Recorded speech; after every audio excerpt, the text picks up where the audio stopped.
Hi everyone, welcome to diction ji के classes. तो ये आपका सीटेट का जो आज मॉर्निंग का पेपर है ना, पेपर 2।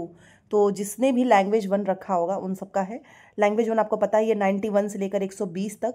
तो ये आपको हिंदी करके जानी है, क्योंकि एक बात याद रखिए, 15 दिसंबर को जिसका भी पेपर है तो ये हिंदी में देखा गया है कि क्वेश्चंस रिपीट होते हैं। तो यहाँ से आपको बहुत ही हेल्प मिलेगी। चैनल को सब्सक्राइब करके प्लीज़ वीडियो को लाइक कर दीजिएगा, क्योंकि इसके जस्ट बाद आपका संस्कृत का होने जा रहा है। तो जिसका मान लीजिए लैंग्वेज 2 संस्कृत होगा, उसके नेक्स्ट वीडियोस को मिल जाएगी। सोशल साइंस सीडीपी हमने ऑलरेडी कर दिया है, आपको एंड में मिल जाएगा। ठीक है, तो चलिए स्टार्ट करते हैं। और प्लीज़ आपके पास और भी क्वेश्चंस पेपर होंगे तो आप इस नंबर पे भेज सकते हो। आगे आने वाली प्रिपरेशन के लिए अगर आपको सोशल साइंस के नोट्स चाहिए होगा तो इस पर मैसेज करके ले सकते हैं। ये देखिए आपका हिंदी, ये जो पैसेज दिया गया था, डायरेक्ट क्वेश्चन आंसर करेंगे, टाइम बचाना है। तो ये शिक्षा से रिलेटेड जो पैसेज आया था उसमें से बहुत ही आसान सा क्वेश्चन पूछा हुआ था कि किसमें इक प्रत्यय का प्रयोग हुआ है। तो सामाजिक, समाज प्लस इक। ठीक है, इसमें से कौन सा शब्द जो है उसमें कारक चिन्ह नहीं है, तो तथा में नहीं है। ठीक है, कारक चिन्ह नहीं है, इसमें से कौन सा है, तो तथा। 93 आपका पूछा था कि प्रचलित परंपराओं के औचित्य के बारे में सोचने की प्रेरणा कौन देता है, तो शिक्षा देता है। ठीक है, आसान सा है, पैसेज से ही आपको ढूंढ के आंसर करने थे इसके। गद्यांश के अनुसार कौन सा वाक्य सही है? सो ऑप्शन नंबर 4 कि संस्कृति हमेशा प्रगतिशील है। ठीक है, उसके बाद से आगे देखिए, ये ई सेट है। 95 देखिए, कोई भी संस्कृति किसी देश काल के सापेक्ष होती है, इस वाक्य से आशय क्या है? तो ये आपका 95 का हो जाएगा ऑप्शन नंबर 2, संस्कृति समय एवं स्थान के अनुसार स्वयं में परिवर्तन लाती है। ठीक है, तो 95 का आपका 2 हो जाएगा। 96 देखिए, संस्कृति पर तरह तरह के प्रभाव पड़ते हैं, यह बात कैसे समझी जा सकती है? तो 96 का आपका हो जाएगा तीसरा, जब शिक्षा को संस्कृति से जोड़कर देखा जाए। ठीक है, और 97 की शिक्षा को किस प्रकार के कार्य के रूप में देखा गया है? तो वो है सांस्कृतिक। तो 96 का आपका तीसरा है और 97 का भी तीसरा है। ठीक है, चलिए 98 देखिए, शिक्षा संस्कृति की निर्मात्री है, क्योंकि ये रीज़न पूछा है क्योंकि वह मौजूदा संस्कृति में कुछ नवीनता लाती है। 99 इनमें से कौन सा शब्द समूहों से भिन्न है, ये आपको बताना है। तो यहाँ पे आपके सामने 4 ऑप्शंस दिए गए हैं, तो आदान प्रदान इनसे अलग है। ठीक है, चलिए अब अगेन पैसेज है आपका 100 से 105, ये आपका जो है पद्यांश है।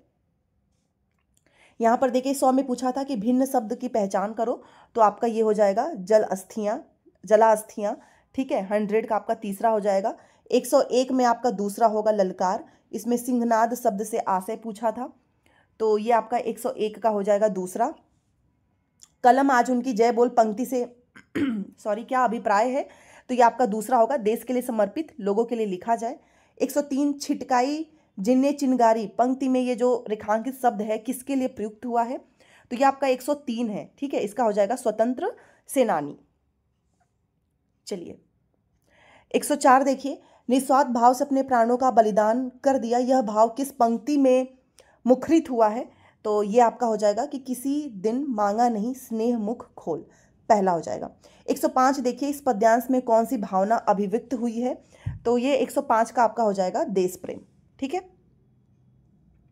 चलिए अगला देखिए 106 नंबर का।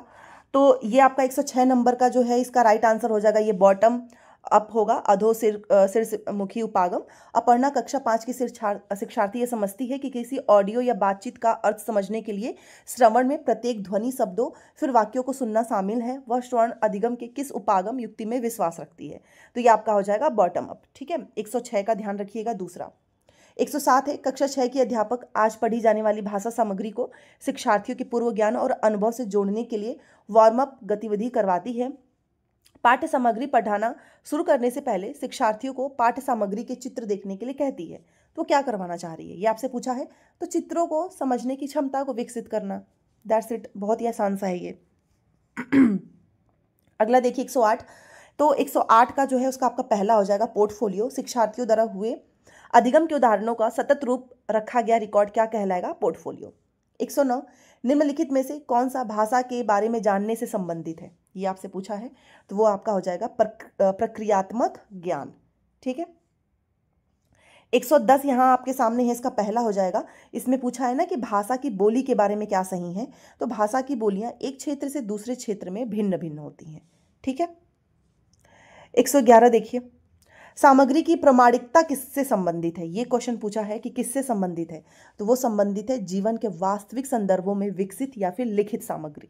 ठीक है।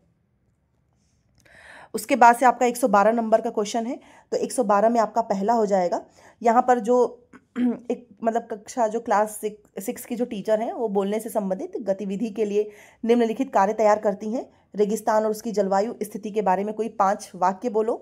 क्या यह एक अच्छा या कार्य नहीं है, अच्छा या फिर अच्छा कार्य नहीं है, अपने उत्तर और उत्तर के कारण का चयन करें।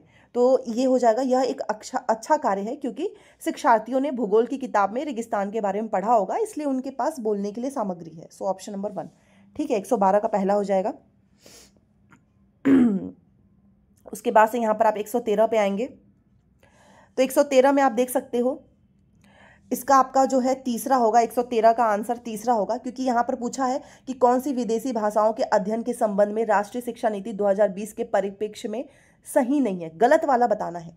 तो गलत तो यही है ना कि विदेशी भाषा को त्रिभाषा सूत्र के अंतर्गत अध्ययन की जा रही 3 भाषा में शामिल नहीं किया गया है, बल्कि किया गया है, तो गलत वाला ही आपका सही होगा। उसके बाद से ये आपका हो गया, ये कौन सा क्वेश्चन नंबर था, हाँ 112, 113 हो गया, ये आपका 114 है।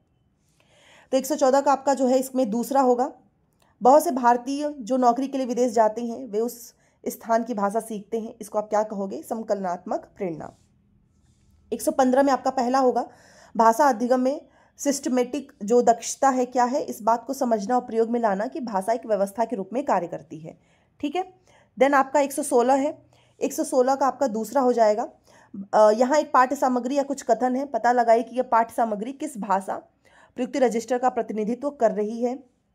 जैसे कि भारत का संविधान प्रत्येक व्यक्ति को समान रूप से देखता है, इसका तात्पर्य यह हुआ कि देश में प्रत्येक व्यक्ति, महिला और पुरुष, सभी धर्म, जाति, आदिवासी, शैक्षिक, आर्थिक पृष्ठभूमि के सभी को समान रूप से देखना। इसका तात्पर्य यह नहीं है कि असमानता समाप्त हो चुकी है, असमानता नहीं होनी चाहिए। कम से कम लोकतांत्रिक भारत में सभी व्यक्तियों की समानता का सिद्धांत मायने रखता है। तो आपका 116 का हो जाएगा सामाजिक विज्ञान प्रयुक्ति। 117 में आपका जो है रोल प्ले होगा, क्योंकि यहाँ पर पूछा गया है कि कौन सा कार्य समेकित अधिगम कौशल को समुन्नत करता है, तो रोल प्ले, ठीक है। देन आपका 118 है कि इसमें से कौन सी शास्त्रीय जो है भाषा नहीं है, ये आपसे पूछा है। तो शास्त्रीय भाषा आपका हिंदी नहीं है, हिंदी तो आपकी शास्त्रीय भाषा नहीं है ना, ये तमिल है, संस्कृत है, तेलुगु है। 119 में यहाँ पर आप देखेंगे तो इसका आपका पहला होगा स्कीमा का सृजन, और इसको मैं पढ़ के बता देती हूँ। इसमें लिखा है कि निम्न में से कौन सी युक्ति संदर्भ में व्याकरण शिक्षण से संबंधित है। तो संदर्भ में भाषा की सामग्री प्रस्तुत करना, शिक्षार्थियों का ध्यान भाषा की सामग्री की ओर दिलाना, जीवन की वास्तविक परिस्थितियों में भाषा प्रयोग के योग्य बनाना, और शिक्षार्थियों का ध्यान खोजबीन के द्वारा उसके नियमों की ओर दिलाना। तो ये होता है आपका स्कीमा का सृजन। 120 में देखिए, निम्नलिखित में से किन्हें रिसेप्टिव कौशलों के रूप में जाना जाएगा। रिसेप्टिव आपसे पूछा है, तो ये आपका इसका आंसर होगा श्रवण और पठन। रिसेप्टिव का मतलब कुछ आप ग्रहण कर रहे हो, ग्रहण आप जैसे भी मैं यहाँ पर बोल रही हूँ तो आप सुन रहे होंगे, सुनकर आप वो चीज़ ग्रहण करोगे, इसको आप पढ़ोगे, उसको भी आप ग्रहण करोगे, इसलिए इसका आपका आंसर 4 एकदम सही है। तो यहाँ पर हमारा हिंदी भी हो गया। आपके कितने सही हुए हैं कमेंट करके बताओ। कल जिनका पेपर है आपको इससे ज़रूर हेल्प मिलेगी। इसी तरीके का पेपर कल भी होगा, टफ बिल्कुल भी नहीं होगा, ठीक है। So all the best and please like share subscribe जरूर करना। और आगे के जो अभी हमारा नेक्स्ट होने वाला है वो संस्कृत है, तो जिसका भी लैंग्वेज 2 संस्कृत है वो भी उससे देख सकते हो, कल वाले भी और आज वाले भी। मिलते हैं नेक्स्ट क्लास में। Thanks for watching.